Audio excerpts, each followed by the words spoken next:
יש נטייה להסתכל על העולם ועל דאגות ועל החיים שלנו מתוך מיקרוסקופ. כלומר, אנחנו לוקחים דברים קטנים ואנחנו מגדילים אותם הרבה מעבר למה שהם באמת.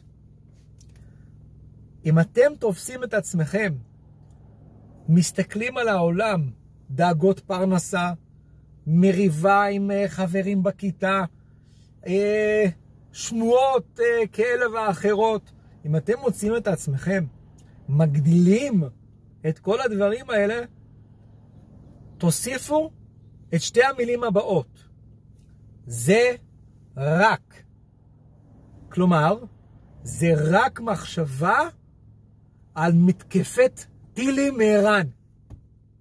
זה רק שמועה. זה רק מינוס. זה רק מריבה עם הילדים בכיתה. ברגע שאני מוסיף את המילים זה רק, ואני מדגיש את זה, המוח שלנו מעביר הילוך, ואומר, רגע, אולי לא הבנתי נכון את המציאות. זה רק עוזר לנו להירגע. זה רק התקף חרדה. זה רק הרגשה כזאת. זה רק מחשבת שטות.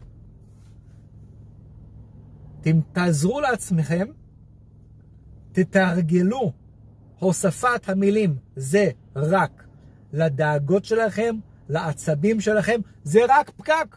אני יושב פה, זה רק פקק. כן, כנס לפרופורציה. אני מאמין בכם. אתם מסוגלים.